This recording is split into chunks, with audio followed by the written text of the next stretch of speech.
Tunggu ya Pak. Assalamualaikum warahmatullahi wabarakatuh. Selamat pagi Sobat Jiwa. Sampai jumpa lagi di Warung Kopi Jiwa. Kita akan membahas tentang kehidupan sehari-hari. Sekarang kita membahas tentang berhubungan dengan pasien jiwa, yaitu yang berjudul gangguan afektif bipolar. Bersama Bapak Dokter kita, yaitu Dr. Muhammad John Abrahim SPKJ. Kepada Bapak kita persilakan dengan segala hormat.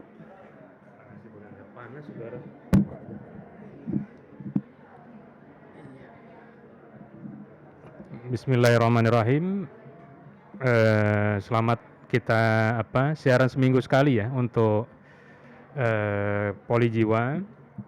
Dan mungkin cuacanya cukup panas, tidak ada hujan sudah beberapa hari ini, sehingga orang banyak yang mulai panas juga, mudah terpancing, mudah terprovokasi.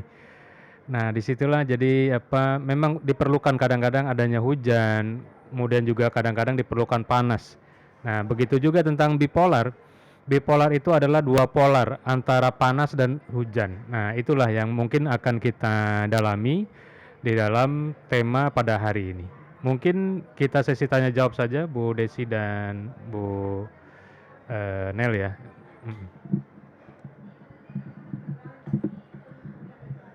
Oke Pak Dokter, Bu Desi, kalau ada pertanyaan kepada Bapak Dokter kita tentang gangguan afektif bipolar, silakan Bu Desi.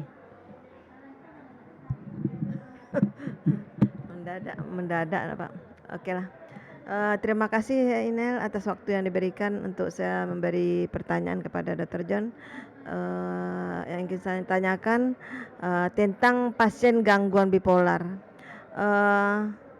Di poliklinik jiwa sangat banyak sekali Dr. John pasien dengan gangguan bipolar.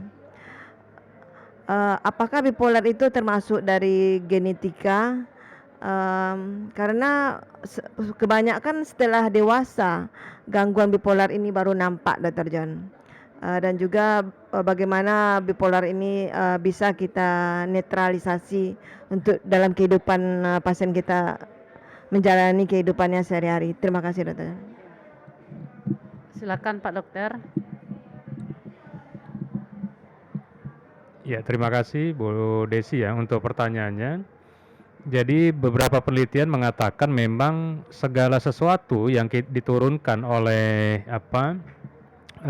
keturunan di atas yang di bawah, dari atas ke bawah, atau di dalam bahasa Arabnya zuriatan. Zuriatan itu kan anak cucu dan segala macam. Itu secara genetik pengkodean itu pasti ada.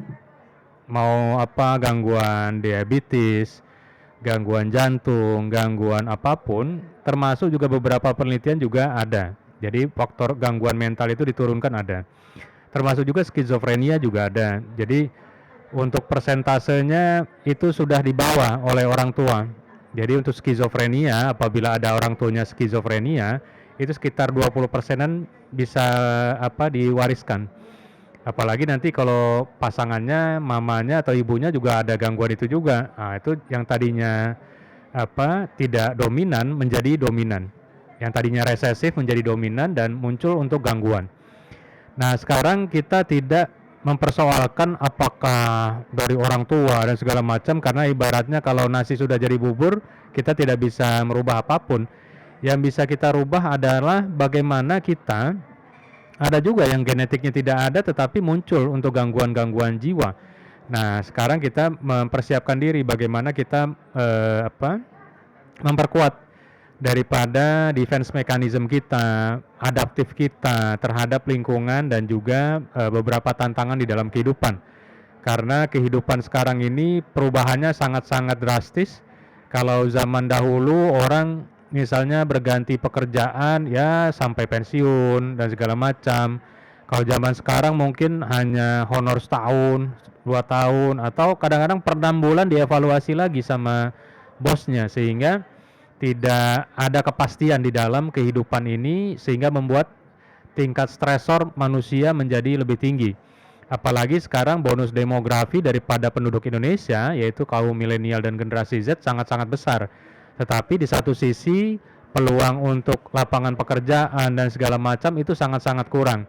Sehingga bertemulah adanya tantangan dan ketidaksiapan secara mental daripada generasi yang dihasilkan. Itulah pintu masuk daripada beberapa gangguan mental itu sendiri. Oh ya, Bu Desi, udah diterangkan sama Bapak dokter kita. Sekarang pertanyaan yang kedua lagi ya Pak. Tadi kita judulnya kan gangguan afektif bipolar Pak dokter.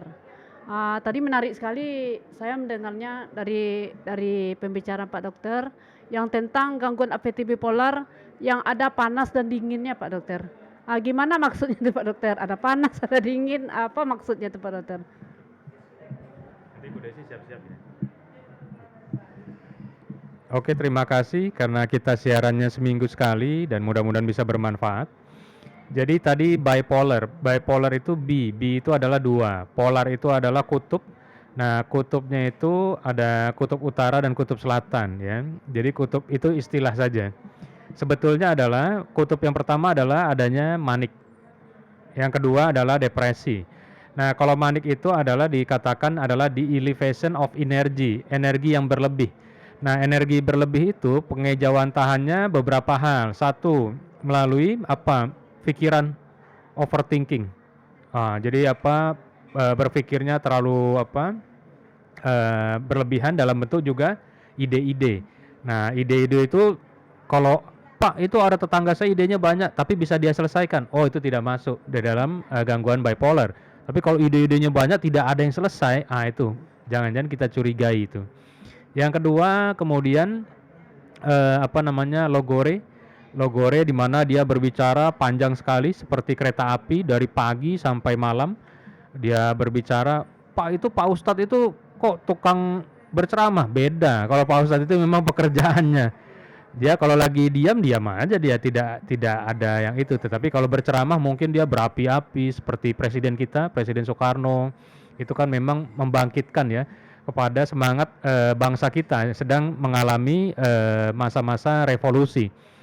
Jadi kita harus memilah-milah bagaimana di elevation atau peningkatan daripada energinya itu berpengaruh kepada pikirannya, kemudian pada pembicaraannya, kemudian pada beberapa hal yang energi itu terlalu berlebih. Sehingga mengakibatkan juga gangguan tidurnya terganggu. Dan kemudian pada fase depresi berarti masuknya kemana? Yaitu ya udah menarik diri, anhedonia, anenergi, kemudian juga dia merasa berputus asa tentang masa depan, kemudian juga ya bisa jadi timbul keinginan untuk mengakhiri kehidupan atau bunuh diri. Jadi fase-fase itu bisa sangat-sangat berubah, hujan panas, dan itu juga ada perubahan moodnya, ada yang per jam, ada juga yang beberapa menit sudah berubah, atau juga beberapa hari berubah, disebut juga swing mood ya, moodnya itu berubah cepat. Jadi kalau kita evaluasi bahwa ya hujan dan panasnya bisa terjadi dan kita bisa mengatakan ya selalu dia mengendalikan dirinya, mewaspadai apakah dia sekarang lagi fase depresi, apakah fase lagi manik. Kalau lagi manik kendalikan, kalau lagi depresi kendalikan, sehingga dia bisa mengambil berada di tengah-tengah.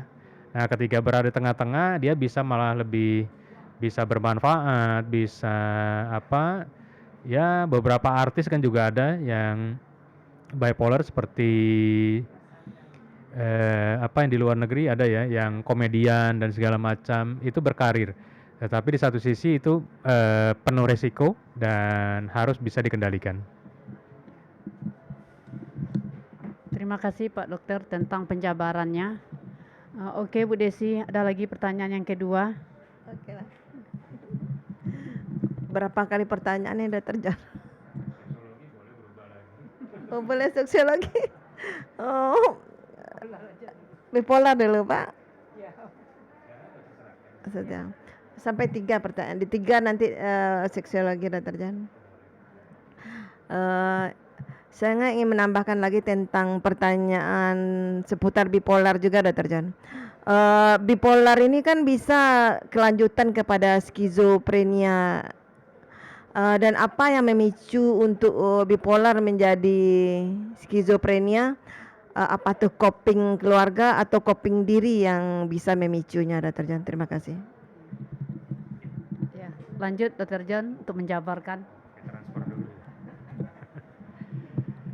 Ya, terima kasih Bu Desi. Jadi kita tahu ketika fase manik itu menimbulkan yang tersangka seperti biasa, neurotransmitter dopamin yang membanjiri daerah prefrontal cortex pada keadaan manik.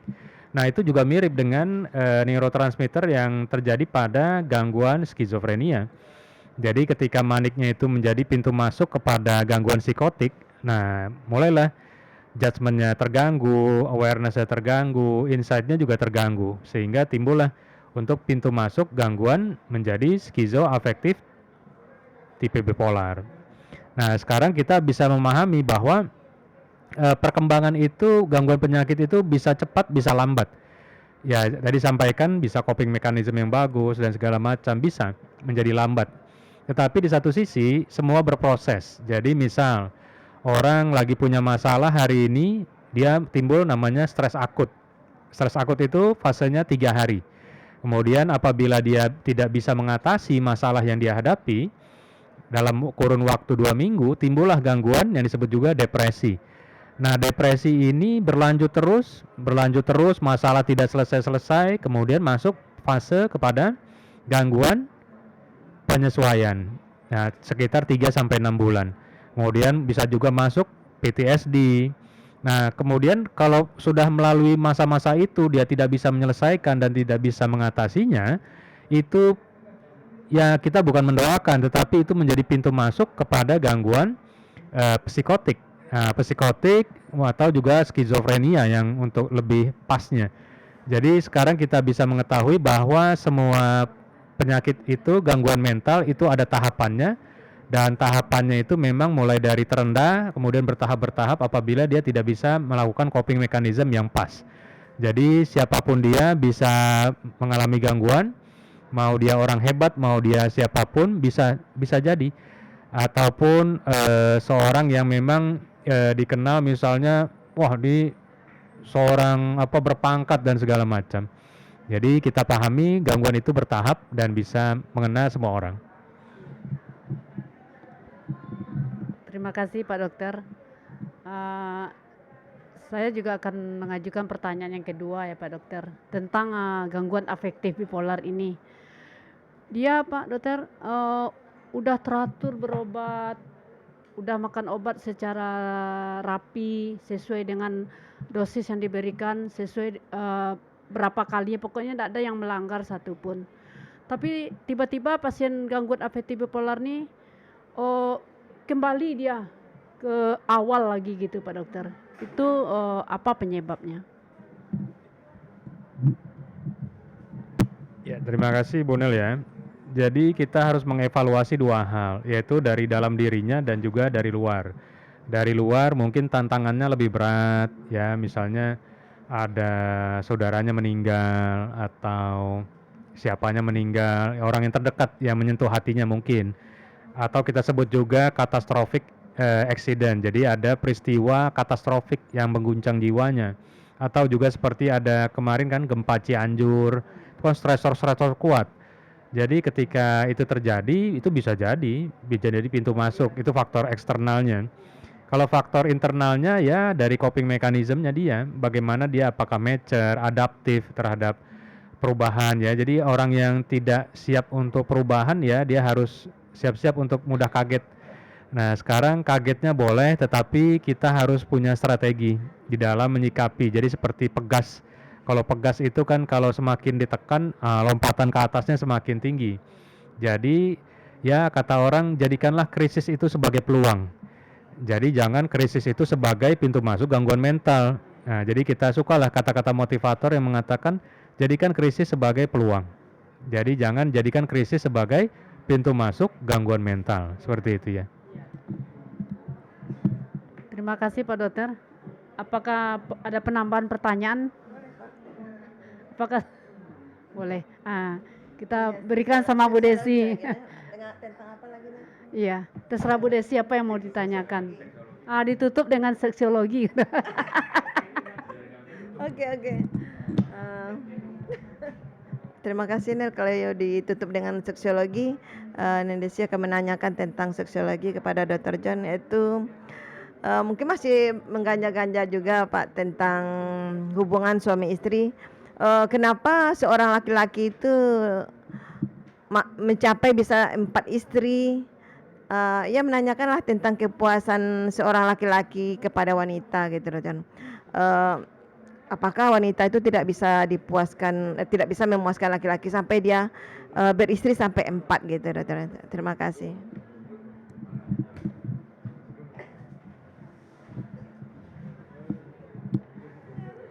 Ya, kalau istri 4 itu ranahnya agama ya, Bu Desi ya. Saya tidak berani apa melompat terlalu jauh karena apa itu ranahnya agama. Tetapi kalau pada prinsipnya pada wanita ini memang pada pria memang yang saya sampaikan memang keinginannya dan testosteronnya sampai usia 70 pun juga masih ya lumayan stabil lah. Itu yang menjadi memang kendala juga. Memang sebetulnya laki-laki juga malas juga dia terlalu bersemangat seperti itu kan. Tetapi memang sudah sunatullahnya testosteronnya masih aman, di usia-usia senja juga masih stabil dan segala macam. Jadi itu menjadi faktor resikonya dia. Tapi kalau 4 dan segala macam saya tidak itu ya, tidak itu ranahnya agama ya. Jadi kalau kita melihat bahwa ya memang kecenderungan laki-laki itu ya seperti itu karena testosteronnya itu. Jadi kalau 4 dan segala macam saya tidak ikut campur untuk itunya ya. Enggak ya, seperti itu.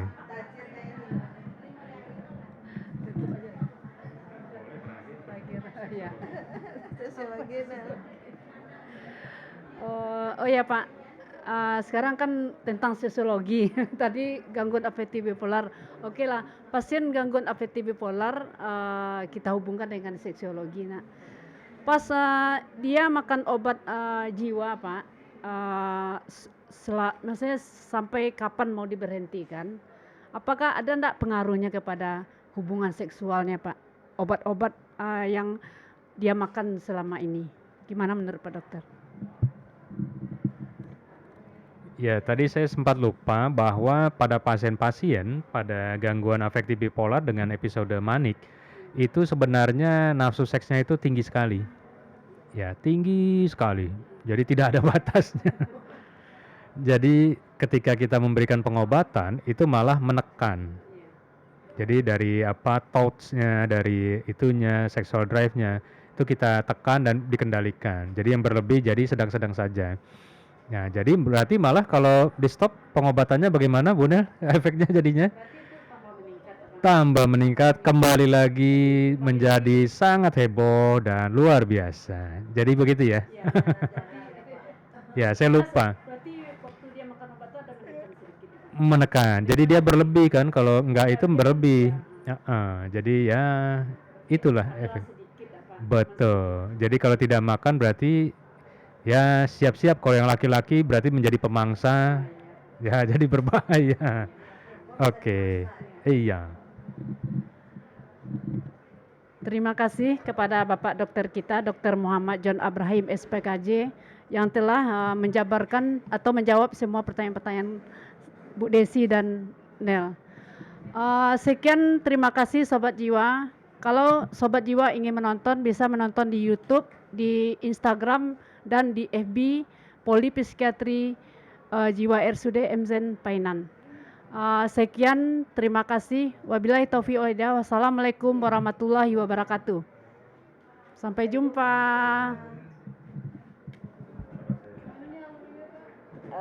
Mana orang ujiannya, Dek?